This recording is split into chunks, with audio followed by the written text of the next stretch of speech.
তাআলা মুসা নবীকে বললেন, ও আমার নবী মুসা, তুমি তোমার উম্মতকে নিয়ে রাতের অন্ধকারে মিশর থেকে চলে যাও, মিশর থেকে হিজরত করো। মুসা আলাইহিস সালাম রাতের অন্ধকারে মিশর থেকে বের হয়ে গেলেন, তার অনুসারীদেরকে নিয়ে পথ চলা আরম্ভ করলেন। এই খবর ফেরাউনের কানে চলে গেল। ফেরাউন তার দলবল নিয়ে এবার পিছু হটা আরম্ভ করলো। সে পিছন থেকে ধাওয়া আরম্ভ করলো। আর ওইদিকে মুসা আলাইহিস সালাম তার অনুসারীদেরকে নিয়ে যেতে যেতে যেতে যেতে সকালবেলা, দিনের বেলা তারা লোহিত সাগরের সামনে চলে গেলেন। সামনে এখন সাগর, এই সাগর কেমনে পাড়ি দিবেন চিন্তায় পড়ে গেলেন। কিছুক্ষণ যাওয়ার পরে দেখলেন পিছন দিক থেকে ফেরাউনের বাহিনী এসে হাজির। তখন মুসা নবীর অনুসারীরা, উম্মতরা মুসা নবীকে বলেছিল, মুসা কোথায় এনেছো আমাদেরকে বলো, এত বড় বিপদের জায়গা, সামনে সাগর, পিছনে ফেরাউনের বাহিনী, সামনে গেলেও মরণ, পিছনে গেলেও মরণ, কোথায় আমাদেরকে নিয়ে আসলে বাঁচার তো কোনো পথ নাই। ঈমান কারে কয় দেখেন। মুসা নবী তখন বললেন, কে বলেছে বাঁচার পথ নাই? আজকে আমরা শুধু এখানে এসেছি, এখানে শুধু আমরাই নয়, আমাদের সাথে তো আরেকজন আছেন, তিনি কে? কোরআনের ভাষায় শুনুন তার জবাবটা কত সুন্দর ছিল। তিনি তখন বনি ইসরাইলের লোকদেরকে বললেন, কাল্লা ইন্না মাইয়া রাব্বি সায়াহদিন।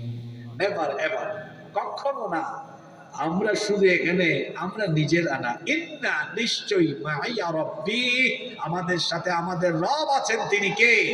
সায়াহদিন, কঠিন বিপদে তিনি আমাদেরকে বাঁচার পথ দেখিয়ে দেবেন। সুবহানাল্লাহ। আল্লাহ যার সাথে আছেন তাকে কেউ মোকাবেলা করতে পারে না। ফেরাউনের বাহিনী অস্ত্র শস্ত্র নিয়ে এসেছে, মুসা নবীর বাহিনীর সাথে কিছুই নাই।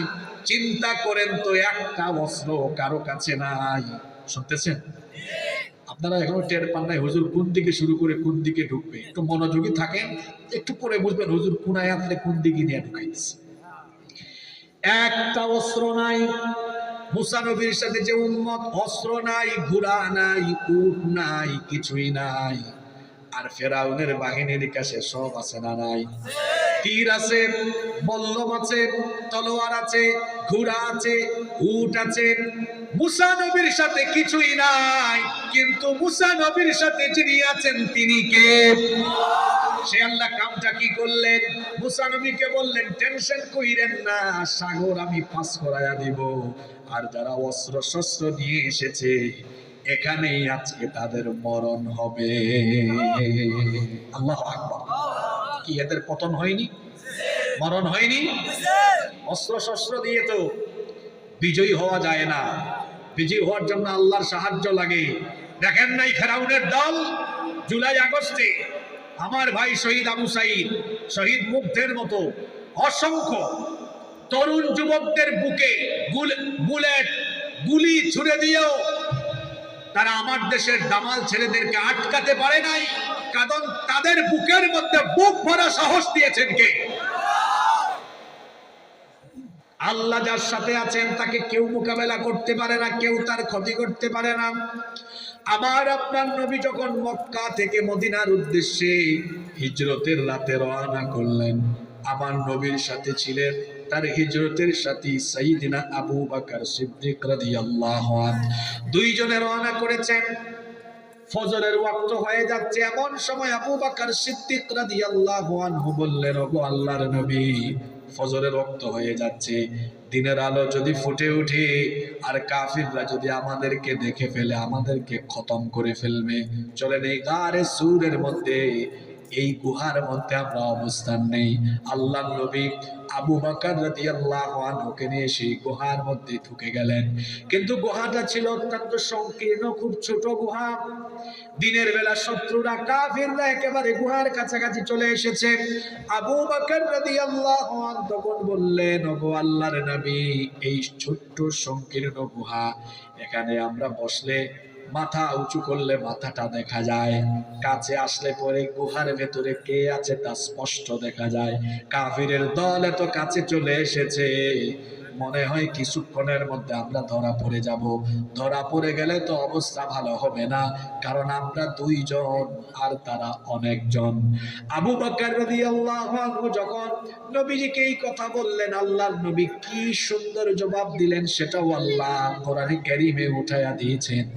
আল্লাহ তাআলা তখন তার নবীকে দিয়ে বলালেন, তার নবী তখন বললেন, আবু বকর কে বলেছে আমরা দুইজন? লা তাহজান ইন্নাল্লাহা মা'ানা। ভয় পেও না, ভয় পেও না। ইন্নাল্লাহা মা'ানা, নিশ্চয়ই আমাদের সাথে যিনি আছেন তিনি কে? আল্লাহ। জোরে বলেন তিনি কি? আল্লাহ। আজ 56,000 বর্গ মাইলের ছোট্ট এই দেশ বাংলাদেশ, জনসংখ্যাও কম, 20 কোটি মানুষ, মুসলমান 14-15 কোটি। পাশের দেশে যারা আছে তারা আমাদের এই ছোট্ট দেশটাকে নিয়ে কত তুচ্ছ তাচ্ছিল্য করে। তারা বলে এরা ছোট্ট একটা দেশ, মুহূর্তেই গিলে ফেলবো, কয়েক মিনিট লাগবে। এদের জনসংখ্যাও কম, মিলিটারি কম, সব কম। তারা বলে আমাদের কাছে সবকিছুই আছে। আর আমরা জবাবে বলি তোমাদের কাছে সবকিছু আছে ঠিক, কিন্তু আমাদের কাছে এমন একটা জিনিস আছে যা তোমাদের কাছে নেই। সেটা হলো আমাদের ঈমান আছে আর তোমাদের ঈমান নাই। এই ঈমানই অস্ত্রে সামনে পৃথিবীর কোনো পরাশক্তি দাঁড়াতে পারবে না। কারণ ইমানদাররা যখন ইমানের উপরে অবিচল থেকে দাঁড়িয়ে যায়, ইমানদার একা থাকে না, আল্লাহর পাঠানো ফেরেশতা সাথী হয়ে যায়, আল্লাহর সাহায্য চলে আসে। আর আল্লাহর সাহায্য যাদের উপরে আসে, পৃথিবীর এমন কোনো ক্ষমতাধর পরাশক্তি নেই তাদের সামনে দাঁড়িয়ে থাকতে পারে। এজন্য আমরা বলছি, আমরা সংখ্যায় কম হলেও, আমাদের দেশ আয়তনে ছোট্ট হলেও আমাদের সামনে দাঁড়ানোর মতো সাহস তোমাদের নাই। এটা যে নাই, এটা চাপাবাজি করে, গোলাবাজি করে আমি এখান থেকে যাব না। কোরআন হাদিস দিয়া, বাস্তবতা দিয়ে আজকে বুঝায় তারপরে যাব ইনশাআল্লাহ। তোমরা আমাদের সাথে পারবা না। প্রশ্ন হতে পারে কেন পারবা না? একদিকে রাসূলের ভবিষ্যৎবাণী আছে, অন্যদিকে আমাদের একটা সোনালী ইতিহাস আছে। সেই ইতিহাসটা কি? ইতিহাস হলো এই, পৃথিবীতে কোনো যুগে কোনো কালে মুসলমানরা কোয়ান্টিটি দিয়ে বিজয়ী হয় নাই, বিজয়ী হয়েছে মুসলমান কোয়ালিটি দিয়ে। আমার কথা বুঝতে আপনাদের কষ্ট হয়? পৃথিবীতে কোনো যুগে মুসলমানরা কোয়ান্টিটি, পরিমাণ দিয়ে, সংখ্যা দিয়ে বিজয়ী হয় নাই, বিজয়ী হয়েছে কি দিয়ে? এই কথাটা একটু বলেন বাবা। আব্বাজান যারা আছেন একটু কথা বললেন। আব্বাজানরা যদি জবাব নাও দেন আমার অসুবিধা নাই, বয়স্ক মানুষ। কিন্তু যুবক ভাইয়েরা যুবকের মতো জবাব দিবেন। আমি আবার দুর্বল জাতের ইমানদার দেখতে পারি না। ইমানদার থাকবে ইমানই তেজে তেজোদ্দীপ্ত, তার কথাবার্তা হবে ইমানদারের মতো। কথাবার্তা যদি থাকে জোয়ান মানুষ বুড়া মানুষের মতো কুতুর কুতুর করে, যুবক যুবকের মতো কথা বলতে হবে, ঠিক কিনা? বলছিলাম, পৃথিবীতে কোন যুগে মুসলমানরা কোয়ান্টিটি দিয়ে নয়, কোয়ালিটি দিয়ে বিজয়ী হয়েছে, সংখ্যা দিয়ে নয়। তাদের গুণ দিয়ে, দৃঢ়তা দিয়ে, অবিচলতা দিয়ে, ইমানি চেতনা দিয়ে বিজয়ী হয়েছে। সুবহানাল্লাহ। আসেন তো আমরা কোরআন থেকে দেখে নেই কিভাবে মুসলমান কোয়ালিটি দিয়ে বিজয়ী হয়েছে। ইসলামের প্রথম যুদ্ধ বদরের যুদ্ধ, যুদ্ধটা কতই না কঠিন ছিল। স্বজন স্বজনের মুখামুখি।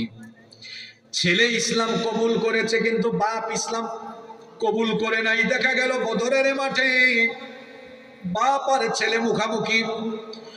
এক ভাই ইসলাম কবুল করেছে, আরেক ভাই ইসলাম কবুল করে নাই। দেখা গেল বদরের মাঠে ভাই ভাইয়ের মুখামুখি, চাচা ভাতিজার মুখামুখি, এভাবে আপনজন আপনজনের মুখামুখি। এখান থেকে ওই পণ্ডিতদেরকে আউট করে দেন যারা কথা বলে। শুনতেছেন আপনারা? এত ডিস্টার্ব কেন এখানে? সম্মানিত ভাইয়েরা মনোযোগী থাকবেন, মনোযোগী থাকবেন তো ইনশাআল্লাহ। আজকে অনেক তথ্য আপনাদেরকে কোরআন হাদিস থেকে দিয়ে যাবো ইনশাআল্লাহ। বদরের ময়দানে কাফির এসেছে 1000, মুসলমানের সংখ্যা মাত্র 313। জোরে বলেন তো দেখি কাফিরের সংখ্যা কত, মুসলমানের সংখ্যা কত? এবার আসেন দুই গ্রুপের কি আছে আর কি নাই একটু বলে দেই। কাফিরদের 1000-এর বাহিনী, প্রত্যেক সেনাবাহিনী প্রশিক্ষিত, প্রত্যেকেই ট্রেনিং প্রাপ্ত, তাদের প্রত্যেকের বাহন বেশি, উট বেশি, ঘোড়া বেশি, রসদ বেশি, অর্থকড়ি বেশি, জনবল বেশি, সৈন্যবল বেশি, এক কথায় সব হলো বেশি বেশি। এবার অপোজিট প্রান্তে আসেন, এইদিকে ইমানদার 313 জন, নাই কোনো ট্রেনিং। শুনতেছেন আপনারা? নাই কোনো ট্রেনিং, প্রশিক্ষণবিহীন 313 জন। আবার এইদিকে অস্ত্র শস্ত্র নাই কারো হাতে। ওই যে গাছের ডাল আছে, ডাল অস্ত্র ছিল, ওইদিকে তলোয়ার তীর বলল, আর এইদিকে কিছু তীর ছিল, কিছু তলোয়ার, আর বেশিরভাগের হাতে লাঠি, অন্যান্য লাঠি সুটা ইত্যাদি ইত্যাদি ছিল।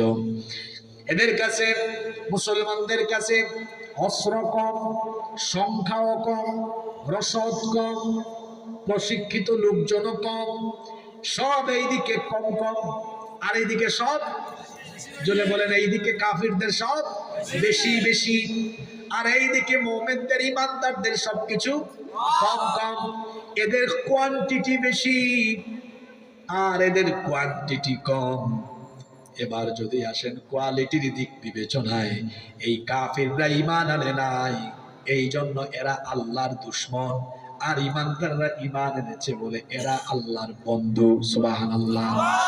তাহলে সংখ্যা এগিয়ে থাকলেও এরা কোয়ালিটিতে পিছিয়ে, আর ঈমানদাররা সংখ্যায় কম থাকলেও ঈমানের কোয়ালিটিতে তারা এগিয়ে। আল্লাহ আমাদেরকে স্মরণ করায় দিচ্ছেন, ও মুসলমানেরা শোনো, পৃথিবীতে মুসলমান সংখ্যা দিয়ে বিজয়ী হয় নাই, বদরের কথা আল্লাহ স্মরণ করিয়ে দিচ্ছেন।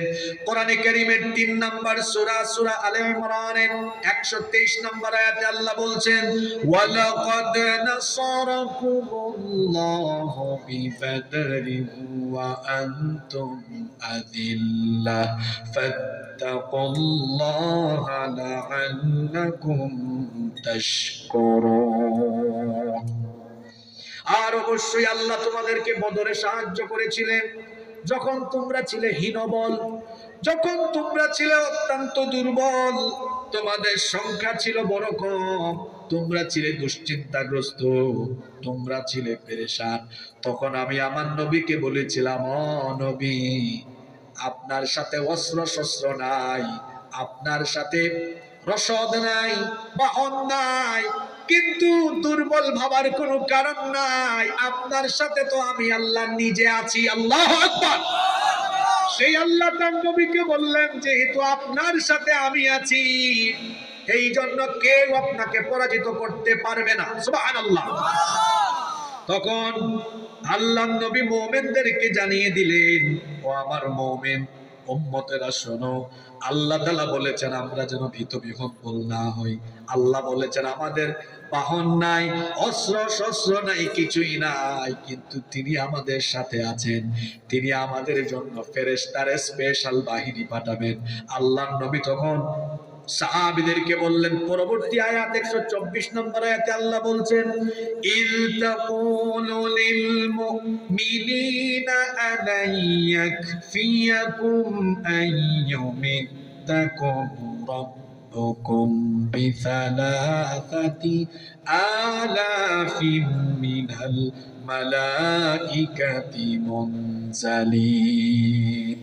স্মরণ করুন, যখন আপনি মুমিনদেরকে বলেছিলেন তোমরা 313 জন, সবকিছু তোমাদের কম কম, তোমাদের সাথে অনেক কিছুই নাই, কিন্তু তোমাদের জন্য এটা কি যথেষ্ট নয় যে আল্লাহ তোমাদের সাথে আছেন, আর তিনি বলেছেন তিনি তোমাদের সাথে থেকে যুদ্ধে বিজয়ের জন্য তিনি তোমাদেরকে 3000-এর ফেরেশতার বাহিনী পাঠিয়ে তোমাদেরকে সাহায্য করবে।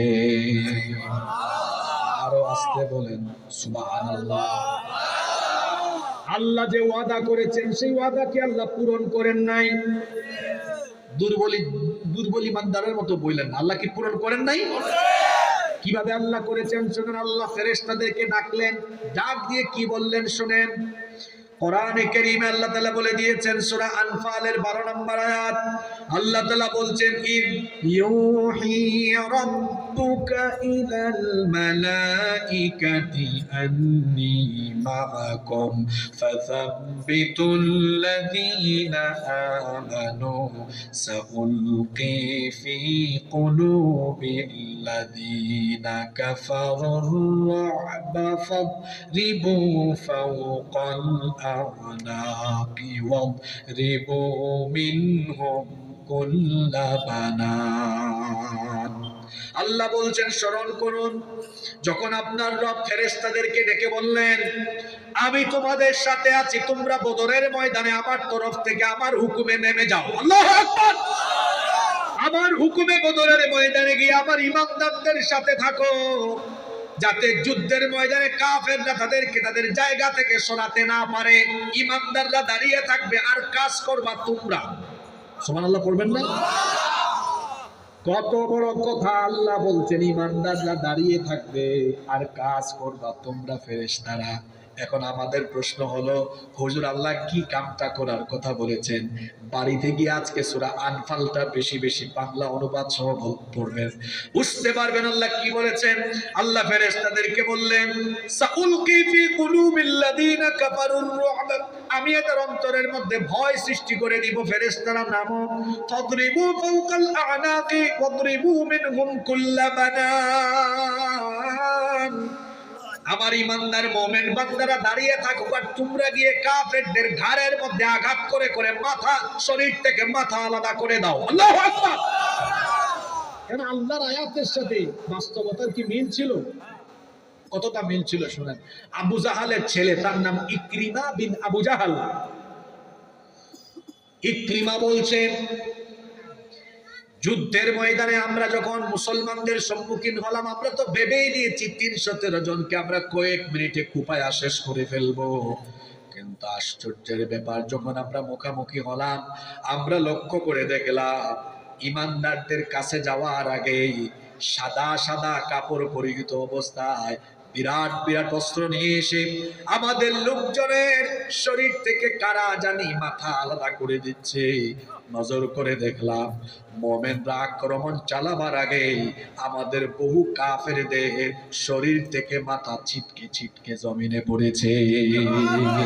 আল্লাহু আকবার। আবু দাউদ আল মাযিনি রাদিয়াল্লাহু আনহু একজন বদরি সাহাবী।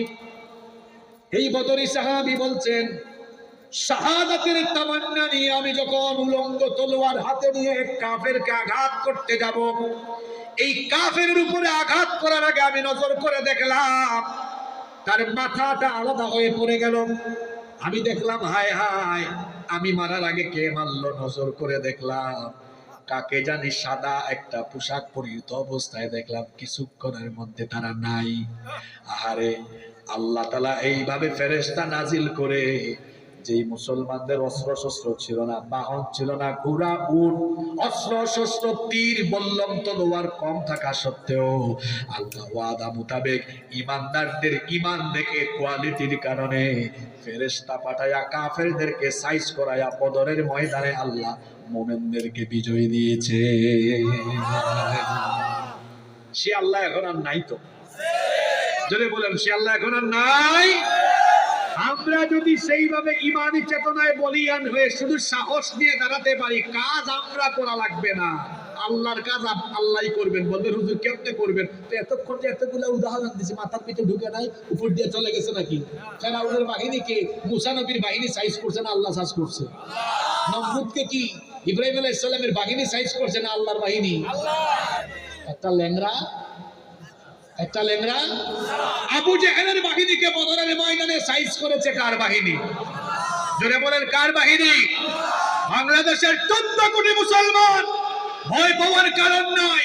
আমরা দেশপ্রেম আর ঈমান নিয়ে যখন এই উগ্রবাদী জঙ্গিবাদী হিন্দুস্তানের হিন্দুত্ববাদী উগ্রবাদী জঙ্গিদের সামনে দাঁড়াবো, আল্লাহ ফেরেশতা পাঠায়া আমাদেরকে গাজওয়াতুল হিন্দে হিন্দুস্তানের বিজয় দিবে।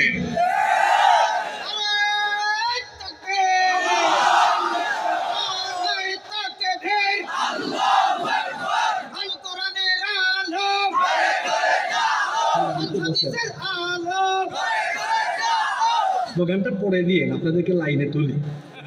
কথা তো মাত্র শুরু করছি আমি বলছি না কোরআন হাদিস বাস্তবতা দিয়ে বুঝাবো। এতক্ষণ কোরআন বলছি, আল্লাহ যে সাহায্য করবেন আর ওয়াদা আছে না, এটা হাদিস শোনা দরকার না? হিন্দুস্তানে যুদ্ধ হবে, এটা ১৫০০ বছর আগে বলেছেন মুহাম্মাদুর রাসূলুল্লাহ সাল্লাল্লাহু। প্রথমে কোরআন দিয়ে বললাম, এখন হাদিস, এরপরে আসবো বাস্তবতা। আমরা যে পারবো এটা বাস্তবতা দিয়া বুঝাবো। কোরআন হাদিসের কথা বাস্তব না অবাস্তব? উগ্রবাদী হিন্দুরা মনে করছে, আমি গতকাল শুনলাম এক ইন্ডিয়ান চ্যানেলে কয় বাংলাদেশের চিকেন নেয়, এই ছাগল নাইয়া দিয়ে ঢুকে ফেলি আমরা আলাদা করে ফেলবো, 5 মিনিটে শেষ। আমরা বলছি তোরা 5 মিনিট নয়, 5 মিনিট নয়, কিয়ামত পর্যন্ত ফেরিতে ঢুকে চট্টগ্রামকে আলাদা করতে পারবি না। ফেরিতে আয় না, ফেরির মানুষ খুব ভালো মেহমানদারি জানে। হিন্দুস্তানে যুদ্ধ হবে, ১৫০০ বছর আগে ভবিষ্যৎবাণী করেছেন মুহাম্মাদুর রাসূলুল্লাহ সাল্লাল্লাহু আলাইহি ওয়াসাল্লাম। এটা নাসাই আর তিরমিজি শরীফের হাদিস। সাউবান রাদিয়াল্লাহু আনহু হাদিসের বর্ণনাকারী সাহাবী, তিনি বলছেন আল্লাহর হাবিব মুহাম্মাদুর রাসূলুল্লাহ, আমরা বলি সাল্লাল্লাহু আলাইহি ওয়াসাল্লাম বলেছেন, ইসাবাতান মিন উম্মতি আহরাজাহুমাল্লাহু মিনান নার। হাদিসটা ভালো করে শুনেন, এটা কি আজকে ঘরের ভিতরে সবার সাথে আলোচনা করব। ইসাবাতান মিন উম্মতি আহরাজাহুমাল্লাহু মিনান নার।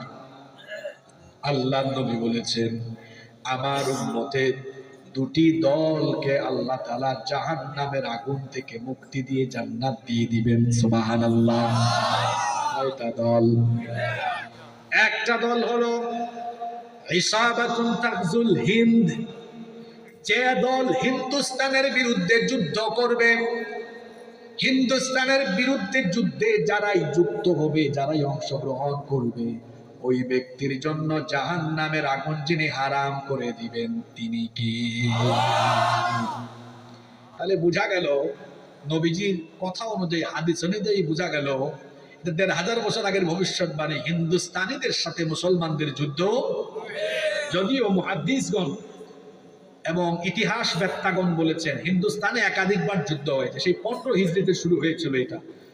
আপনার ওমর রাদিয়াল্লাহু আনহুর জামানায় প্রথমবারের মতো হিন্দুস্তান অভিযান হয়। পরে ৩৯ হিজরিতে, ৪৪ হিজরিতে, ৯৪, ৯৮, ৬০২ হিজরিতে বহুবার হিন্দুস্তান মুসলমানরা অভিযান প্রেরণ করেছে। মুসলমানরা বিজয়ী হয়েছে। ৭৫০ বছর মুসলমানরা ভারতবর্ষ শাসন করেছে। আল্লাহু আকবার।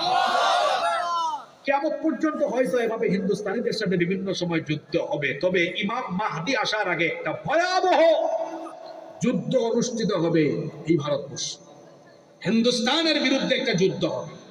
আল্লাহর নবী বলেছেন, এই যুদ্ধে যারাই পার্টিসিপেট করবেন এদের গুনাহ মাফ, জাহান্নাম এদের জন্য হারাম, এদের জন্য আল্লাহ জান্নাত ওয়াজিব করে দিয়েছেন। সুবহানাল্লাহ। হিন্দুস্তানের উগ্রবাদী সন্ত্রাসী হিন্দুদেরকে বলছি, আমাদেরকে ভয় দেখাইস না। আল্লাহ রসুলের হাদিস এটা আমরা জানি। তোরা যদি নিজেরাই যুদ্ধ পরিস্থিতি সৃষ্টি করে দিস, আমরা ভয় ভীতি নিয়ে নয়, আল্লাহর জান্নাতের আশায়, বিজয়ের নেশায় আমরা আনন্দের সাথে এই যুদ্ধে অংশগ্রহণ করে দিল্লির লাল কেল্লায় ইসলামের পতাকা উড়াইয়া দেব। কারণ আল্লাহর রাসূল ভবিষ্যৎবাণী করেছেন, এই ভয়াবহ যুদ্ধে আল্লাহ মুসলমানদেরকে বিজয় দিবেন। সুবহানাল্লাহ পড়বেন না আপনারা? এবার আপনারা বলেন, মনের ভিতরে আর একটু ভয় আছে আপনাদের? বলেন আল্লাহ ওয়াদা দিয়ে দিয়েছেন, আর ভয় আছে? বলবেন হুজুর কেমনে? বলেন তো আমাদের এটা নাই, ওইটা নাই, পারমাণবিক বোমা নাই, মিসাইল নাই। আরে দোয়া আর ঈমান হলো শক্তিশালী মিসাইল, এটার সামনে কেউ দাঁড়াতে পারে না।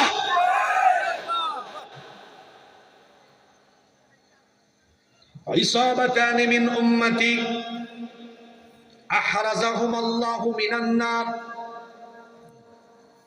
আমার উম্মতের দুটি দলকে আল্লাহ তাআলা জাহান্নামের আগুন থেকে মুক্তি দিয়েছেন। ইসাবাতুন তাগজুল হিন্দ, একদল হলো যারা হিন্দুস্তানের বিরুদ্ধে যুদ্ধ করবে, আর আরেক দল হলো ইসাবাতুন তাকুনু মা ঈসা ইবনে মারইয়াম আলাইহিমাস সালাম। আরেক দল হলো যারা দাজ্জালকে কতল করার জন্য ঈসা নবীর আগমনের পরে ঈসা আলাইহিস সালামের যারা সাথী হবে তাদেরকেও যিনি জাহান্নাম থেকে মুক্তি দিয়েছেন তিনি কে?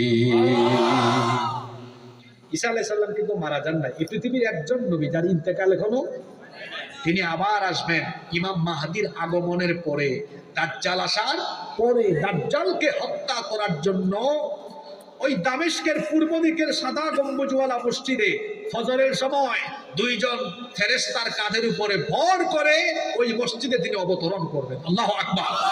ইমাম মাহদি দেখেই চিনে ফেলবেন, বলবেন আপনি আসেন, আজকে নামাজের ইমামতি আপনি করবেন। তিনি বলবেন না, আপনি হচ্ছেন মুসলমানদের খলিফা, আপনি ইমামতি করেন। নামাজ শেষ হওয়ার পরে তিনি বক্তব্য দিবেন, ভাষণ দিবেন, আর তার সাথে তার অনুসারীরা যখন বের হবে ফিলিস্তিনের বাবে লুদে, যেটা বর্তমানে ইসরায়েলের অসভ্য ইহুদিরা দখল করে রেখেছে, সেখানে দাজ্জালকে আল্লাহর হুকুমে তিনি হত্যা করবেন। আল্লাহু আকবার।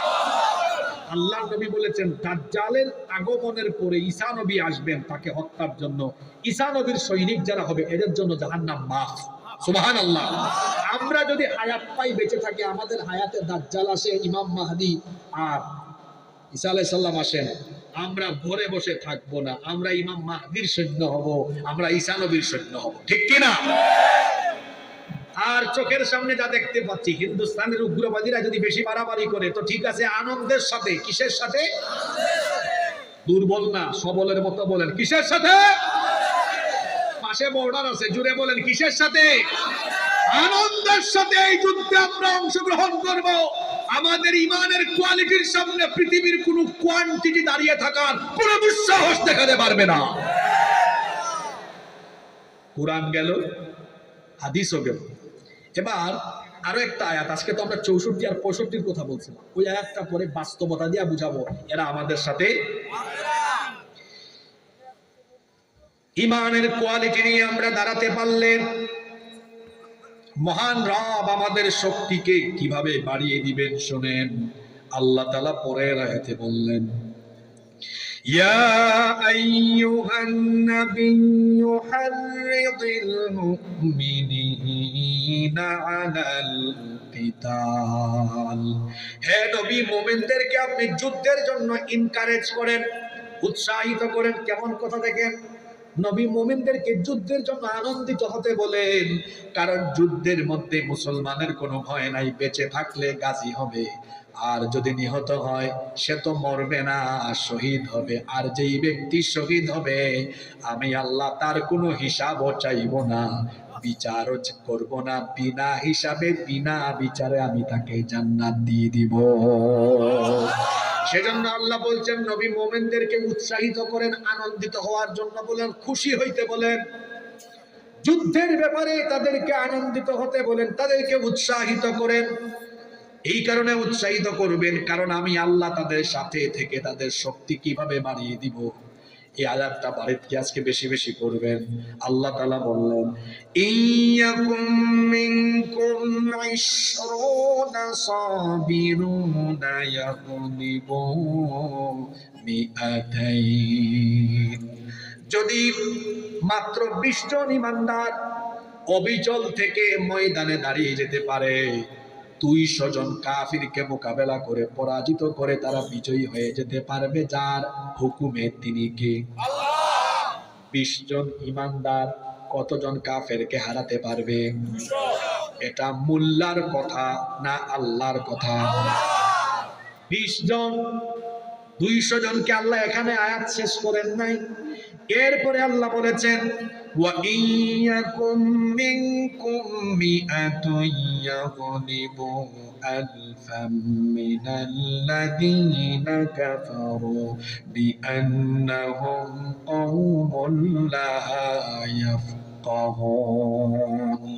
আর যদি দৃঢ় অবিচল থাকা 100 জন মুমিন থাকে তো তারা 1000 কাফিরকে মোকাবেলা করতে পারবে। আল্লাহু আকবার। দেখি তো আপনারা অঙ্কটা মনে রাখতে পেরেছেন কিনা? 20 জনে, আরো জোরে বলেন, 100 জনে এই হিসাবটার কি আমাদের বুঝিয়ে না আল্লাহ? এখন দেখেন 20 জনে যদি হয় 200 আর 100 জনে যদি হয় 1000, আপনারা ফেনীর মানুষ, হিসাব নিকাশ ভালোই জানা। এবার একটু ভাগ করে দেখেন তো জন প্রতি কয়জন পড়ে। জি মাশাআল্লাহ, ধন্যবাদ আপনাকে, শুকরান। কয়জন? 10 জন। এই হিসাবটা কি আমার? আপনাদের ভিতরে ভয় ঢুকে গেছে। আসেন তো আজকে ভারত বাংলাদেশ যুদ্ধের হিসাব হয়ে যাক। আমাদের 20 কোটি জনগণ আছে, যদি খালি মুসলমান হিসাব করি 14 কোটি। 14 কোটিকে 10 দিয়া গুণ করেন 100। 100 কি দাদা বাবুরা, আমার এই ওয়াজ শুনলে হিসাবটা ভালো করে কইরা নিয়েন গো। 14 কোটি গুণ 10 কত? কথা বলেন না কেন আপনারা? এদের ইমানের ব্যাটারিতে চার্জ দেওয়া দরকার। সজীব সাহেবরা এই দুই আয়াত আগামী জমে আবার ওয়াজ করেন আপনারা। এদের ব্যাটারি দুর্বল, এরা 15 বছর মায়ের খাইয়া দুর্বল হয়ে গেছে। দুর্বল হয়ে গেছেন নাকি? কই আমাদেরকে তো দুর্বল বানাতে পারে নাই, কতবার হামলা করেছে। এই ছাগল নাইতে আমি একবার মাহফিলে আসছিলাম 2021 সালে, আমার এই স্টেজ থেকে নামায় দিয়ে দিচ্ছে। আজকে তো ছাগল নাইয়া আসলাম আমি, মাহফিল হয়, যারা মাহফিল বন্ধ করেছে তারা ছাগল নাইয়াই নাই, আসলে পরে এদেশে এই ছাগল নাইয়ার জনগণ উত্তম মেহমানদারি করবে। লাকসামে আমার গাড়ি ভাঙচুর করে দিয়েছে।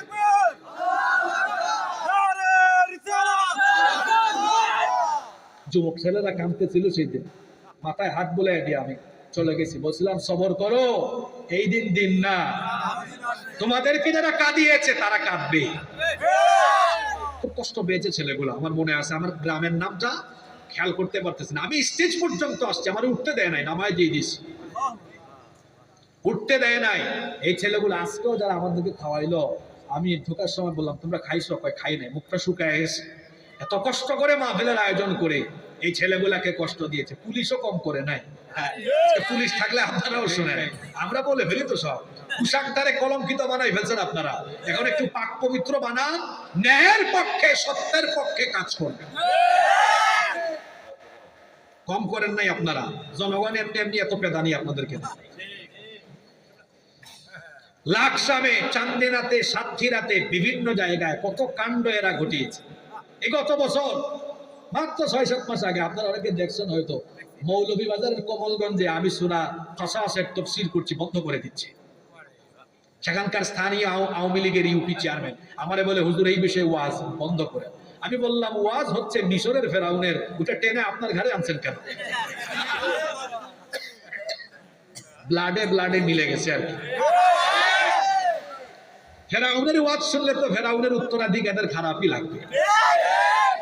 ফেরাউনের দল এদেশের মানুষের উপরে বর্বরতা, নির্যাতন, নিষ্পেষণ যা চালিয়েছো তার ফলাফল হিসাবে আল্লাহ তাআলা আজ তোমাদের এই অধঃপতন দিয়েছেন।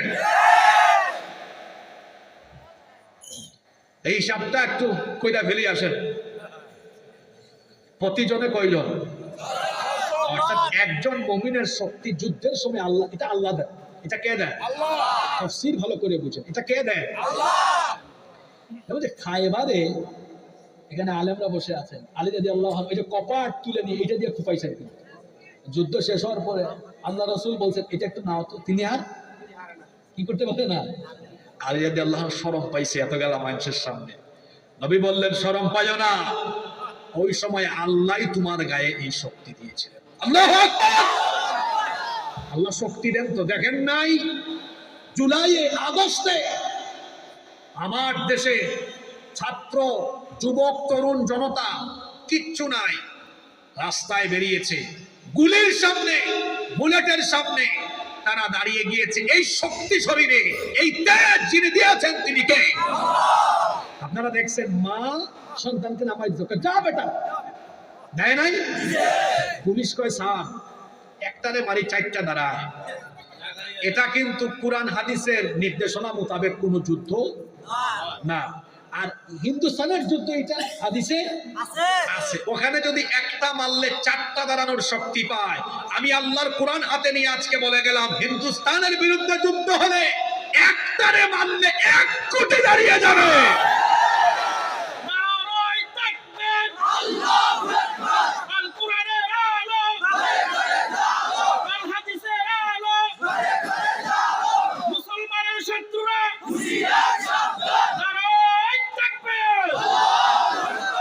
হিসাবটা কইরা ফেলাই আসেন।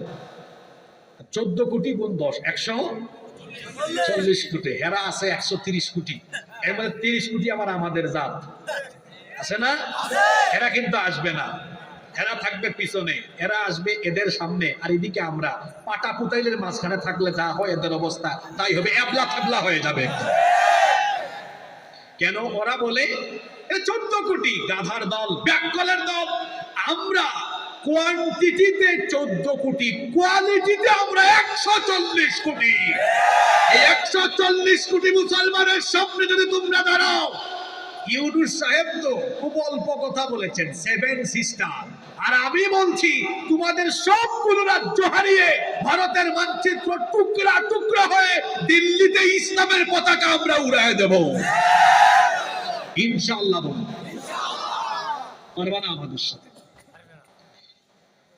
5ই আগস্টের পরে এবার আসেন কিছু বাস্তব কথাবার্তা বলবো, পরে আবার এই মসজিদ কমিটিতে বললেন না কোথার থেকে হুজুর একটা আনছো, সব রাজনীতির ওয়াজ করে গেছে। বাবা, এটা রাজনীতির ওয়াজ না, এটা দেশপ্রেমের ওয়াজ, ইসলামের প্রতি দরদের ওয়াজ। ওয়াজের সিস্টেম হলো যখন যেটা দরকার সেটা বলা। আপনার দেশকে শেষ করে ফেলতেছে, আপনি এসে করেন তখন নামাজের ওয়াজ। দেশ না বাসলে ওই দেশে নামাজ পড়তে পারবেন আপনি? কিছু মানুষ এরকম থাকে, ফুটফুটানি থাকে না এরকম? আমরা আসি বড় বিপদে, হুজুর জাতি বড় বিপদে। আমরা কিরকম? আমরা আস্তে হাঁটলে কয় এই হুজুরটা আজকে বেশি খাইছে, জোরে জোরে হাঁটলে বলে হুজুরের আজকে বেশি দাওয়াত আছে। যেদিন মাহফিলে আমল আখলাকের কথা বলে চলে যায়, কয় দেখছো হুজুরটা কেমন, দেশ বিদেশের কিচ্ছু বললো না।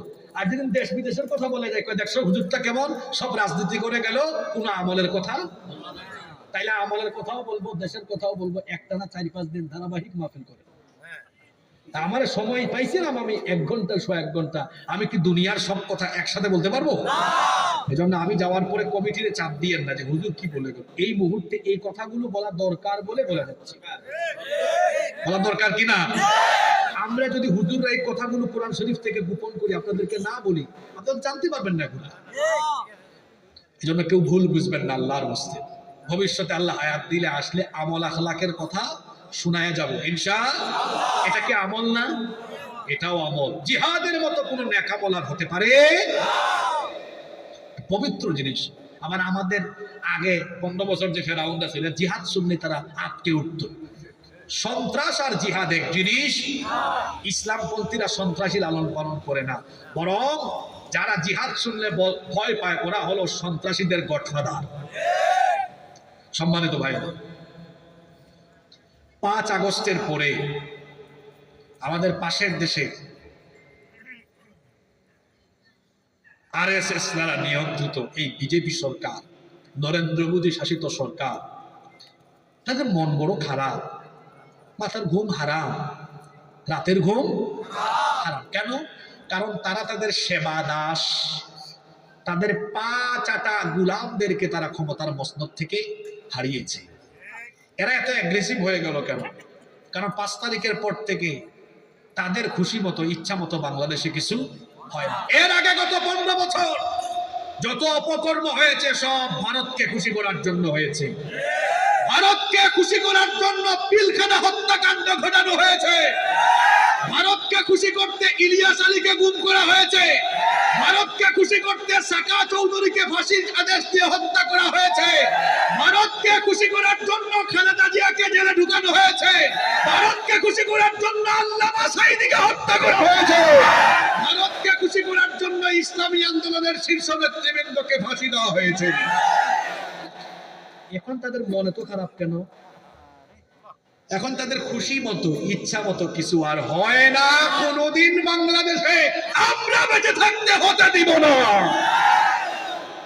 প্রতিবেশী প্রতিবেশীর মতো থাকুক, দাদাগিরি করলে বরদাস্ত করবে না দেশের মানুষ। সম্মানিত ভাইয়েরা, আজকে এই উত্তেজনাকর পরিস্থিতি তৈরি করার পেছনে মূল হুতা হলো ভারতের মিথ্যাবাদী হলুদ মিডিয়া। 5 তারিখের পর থেকে এরা এত বেশি মিথ্যাচার করেছে, বদনাম করেছে মিডিয়াতে।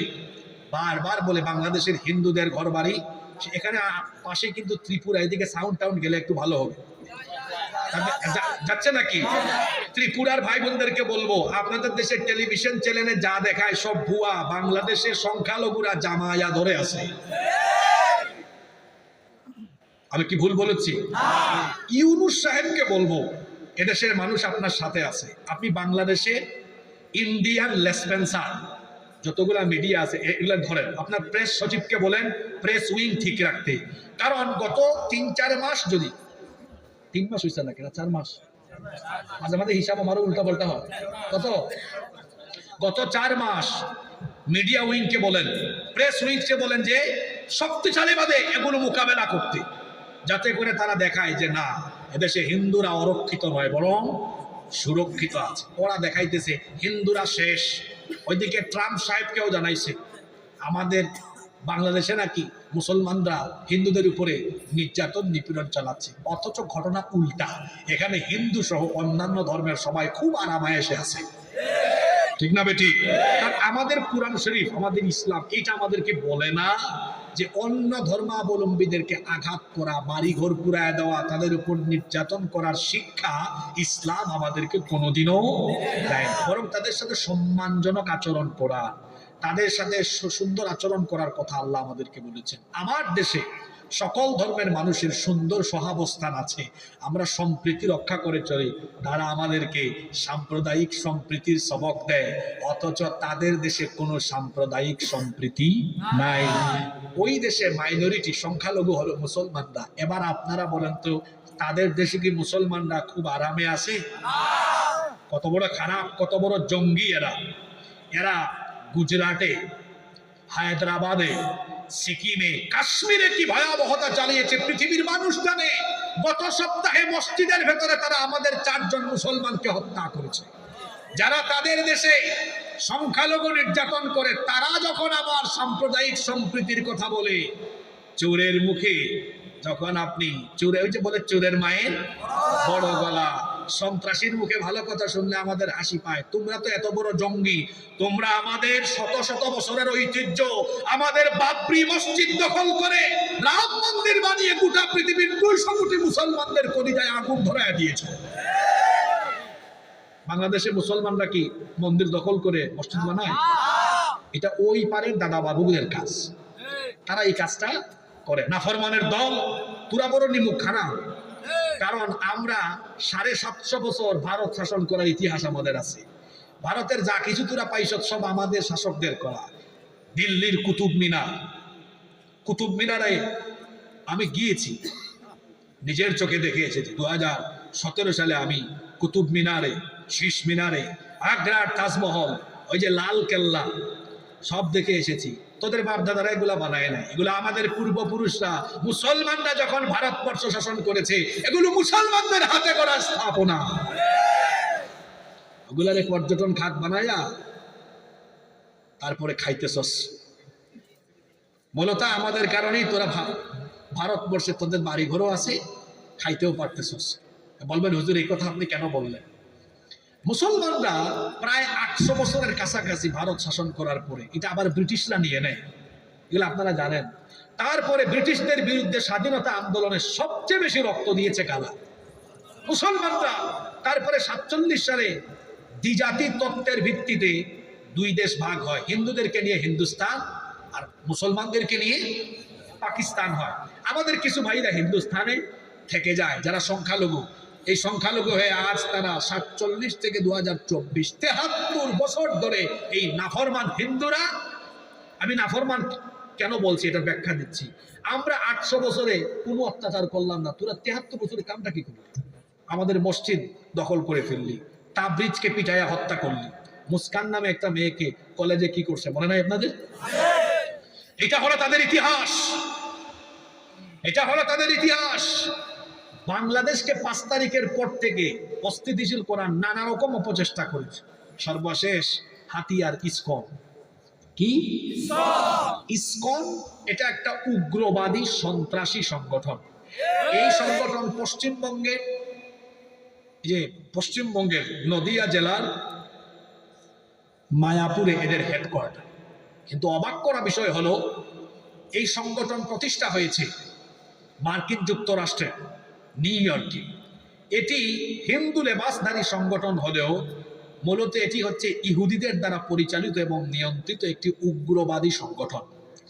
এই সংগঠন প্রতিষ্ঠা হয়েছে 1966 সালে।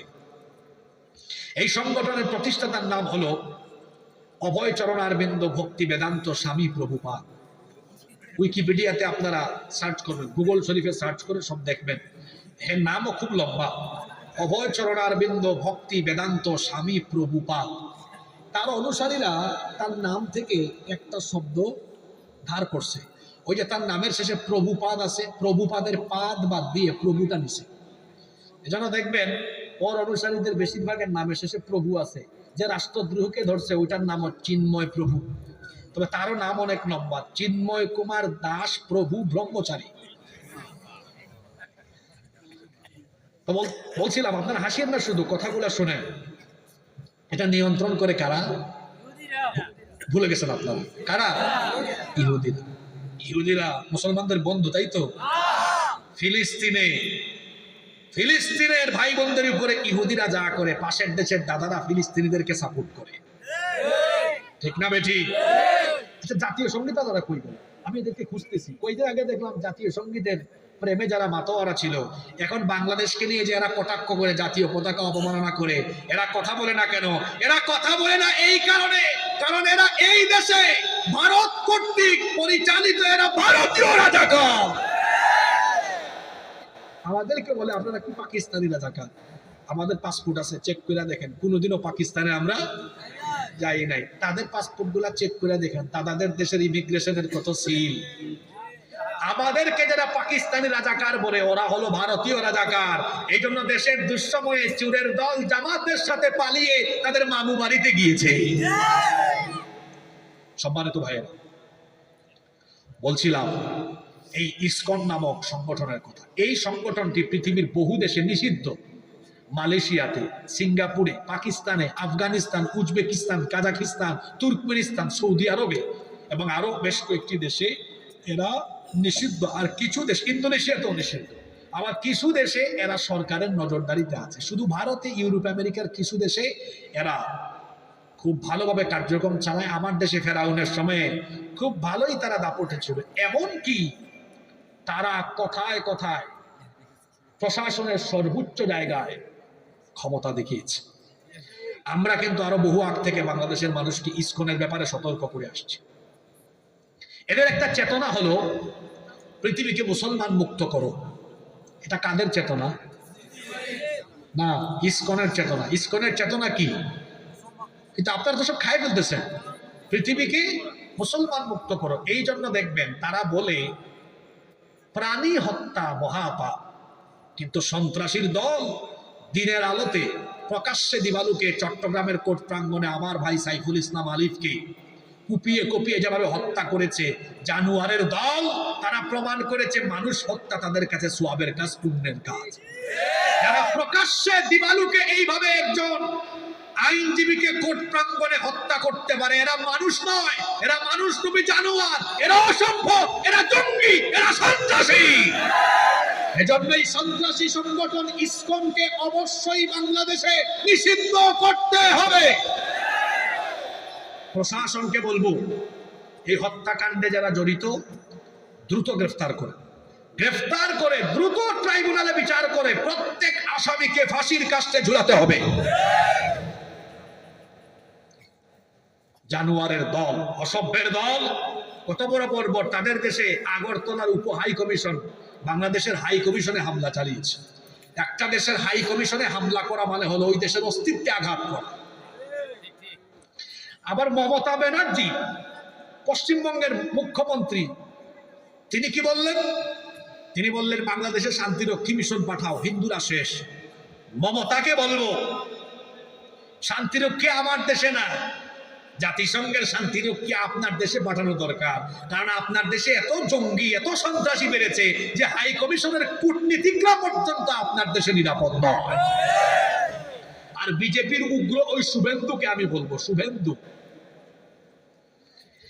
গত শুক্রবারে আমি মাহফিল করলাম শরীয়তপুরের ভেদরগঞ্জে। শরীয়তপুর ছিলাম, ভেদরগঞ্জে নাকি হুসাইরহাট কোনো একটা জায়গায় ছিলাম। তো সেই দিন যশোরের বেনাপোল ওইদিকে পেট্রোপুল সীমান্তে এই শুভেন্দু বিজেপির উগ্র সন্ত্রাসী নেতা সমাবেশ করে বলেছে, আমরা সীমান্ত অবরোধ করলাম, আলু পেঁয়াজ চিনি বাংলাদেশে পাঠাবো না। তোর বাপ দাদার না কি গুলা? আলু চিনি পেঁয়াজ দেন কে? আমি সেই দিনই প্রতিবাদ করেছিলাম, শরীয়তপুরে বলেছিলাম, শরীয়তপুরের মানুষ, আপনারা হয়তো ওই বক্তব্য ইউটিউবে শুনেছেন, আমি বলেছিলাম বাংলাদেশের মানুষ আপনারা কয়েকটা দিন সবর করেন। বাজারের কোনো দোকানদার আমার কাছে পণ্য না দিলে, বিক্রি না করলে আমার অসুবিধা আছে? আমার টাকা থাকলে আরো অনেক ব্যবসায়ী আগায় আসবে। আমাদের পাশের এক দেশ একসময় শত্রুতা করেছে, তারা ব্যবসায়িক উদ্দেশ্যে তাদের জাহাজ পাঠিয়েছে, আর এক দলের আবার ভয় শুরু হয়ে গেছে, না জানি অস্ত্র শস্ত্র আসলো কিনা। ওরা দেখছে অস্ত্র শস্ত্র না, এটা আপনার নাম বললাম না। বাংলাদেশের সাথে বাণিজ্য করার জন্য চীনও আছে, আছে না? আফগানিস্তান আছে, নেপাল আছে, ভুটান আছে, বহু দেশ। আমি শরীয়তপুরে বলেছিলাম কয়েকটা দিন সবর করেন, কয়েকটা দিন সবর করেন, তাদের আলু পেঁয়াজ এগুলো সীমান্তেই পশুক, যখন না খায়া মরবে তখন দেখবেন বাংলাদেশের মানুষের পা ধরে ক্ষমা চাইবে। 6 দিন গেছে আমার এই বক্তব্য দেওয়ার, 6 দিন পরে গতকালকে দেখলাম আপনার কলকাতায় ব্যবসায়ীরা বিক্ষোভ করছে, আমাদের ব্যবসা লস, হোটেল ফাঁকা, পর্যটন ফাঁকা, আর কথায় কথায় খোটা দেয় বাঙালিদেরকে চিকিৎসা দিব না। এখন হসপিটালের সামনে লটকায় রেখেছে বাংলাদেশিদের জন্য বিশেষ ছাড়।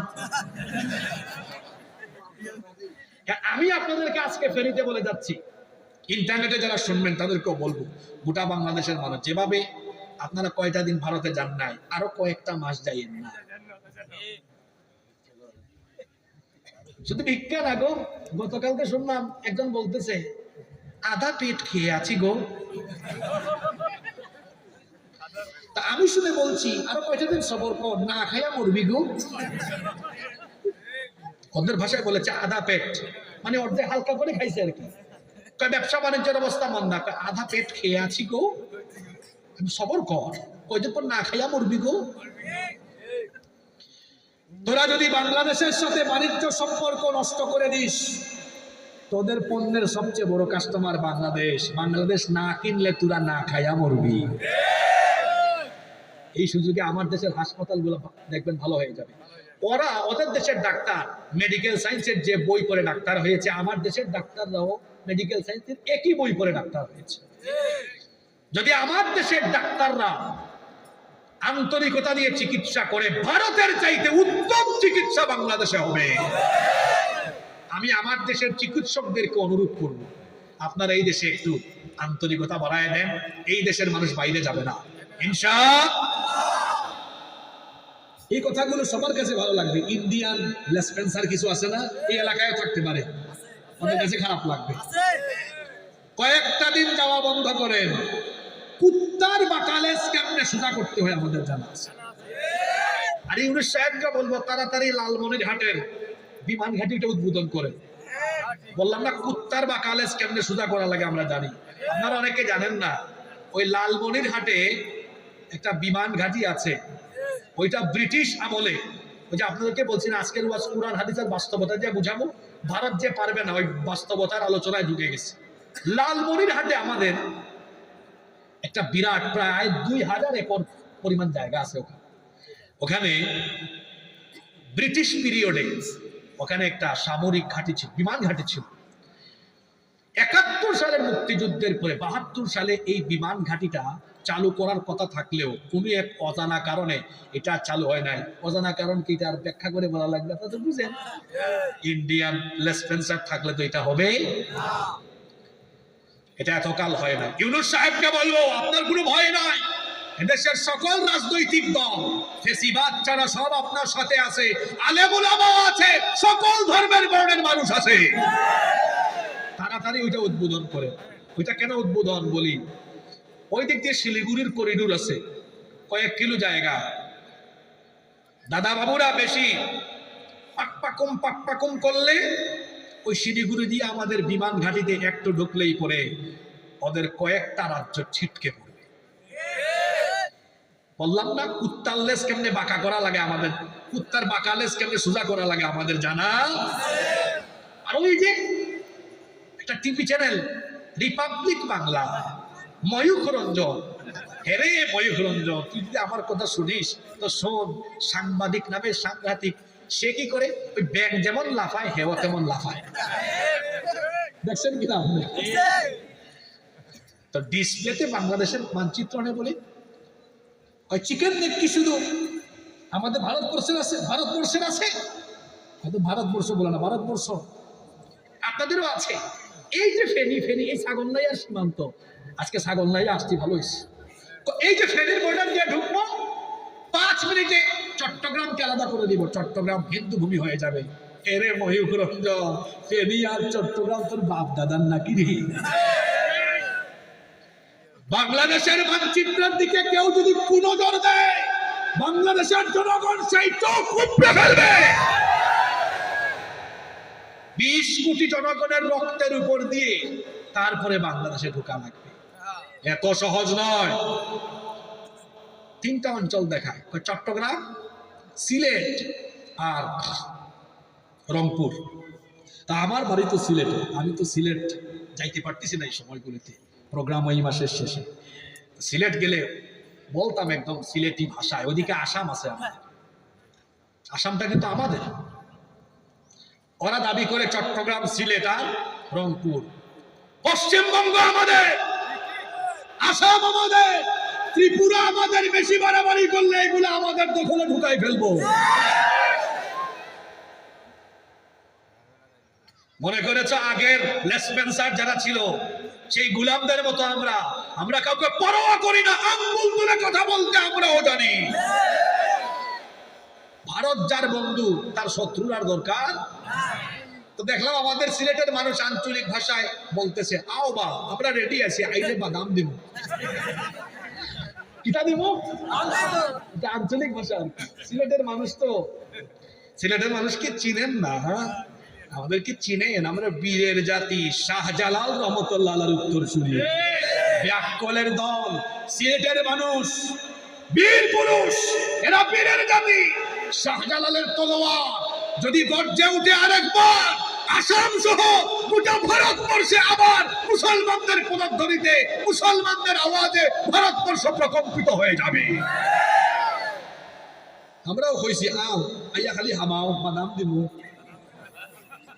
বাদাম মানে বুঝেন তো, ভিটা আই ভাই দি আল্লাহ খান দিব। তো সিলেটে দেখলাম কয়েকদিন ধরে, আমি ফেসবুকে দেখি তো, ওই সীমান্ত অঞ্চলের মানুষ বলতেছে, আও না খাইবে, আও ইয়া হামাও, আমরা রেডি আছি, তোমরা বাদাম দিব। কিতা দিব? ফেনীর ছাগলনাইয়ার মানুষও রেডি আছে। দুঃখের সাথে, ভয়ের সাথে না আনন্দের সাথে? কিসের সাথে?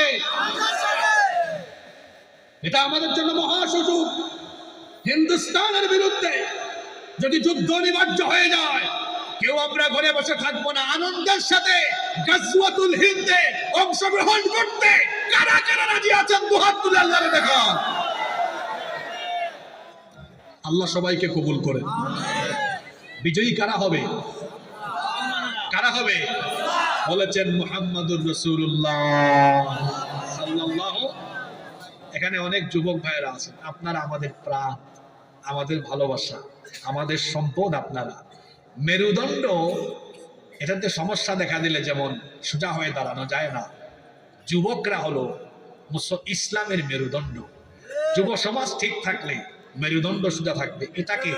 এটাকে প্রতিহত করা সম্ভব হবে না। আমার দেশের যুবক তরুণ ভাইয়েরা যদি ইমানের কোয়ালিটিতে পূর্ণ থাকে, যেভাবে জুলাই আগস্টে ফেরাউনের দল এই দেশকে ভারতের সেবাদাস বানাতে পারেনি, আমার যুবক তরুণ ভাইয়েরা ইমানি চেতনায় বলিয়ান থাকলে, দেশপ্রেমের চেতনায় উদ্বুদ্ধ থাকলে, ভারত কেন, পৃথিবীর কোনো পরাশক্তি আমার দেশকে নিয়ে ছিনিমিনি খেলার কোনো সাহস পাবে না ইনশাআল্লাহ। বাস্তবতা। আরো 2-1টা কথা বলে 2 মিনিট বলবো, শুনবেন তো? ওরা পারবে না, আমাদের সাথে চীন এক পায়ে খাড়া হয়ে আছে, তো লাগুক, আমরা তোমাদেরকে সব দিব, আছে না? আশেপাশে আরো 2-3টা দেশ আছে যাদের কাছে পারমাণবিক এমন কিছু আছে, একটা মাইরাই উড়াই দিবে, ঠিক কিনা? কোরআন বলছে ওরা পারবে না, হাদিস বলছে ওরা, বাস্তবতা বলছে ওরা। এখন আমাদের কোয়ালিটি লাগবে, কি লাগবে?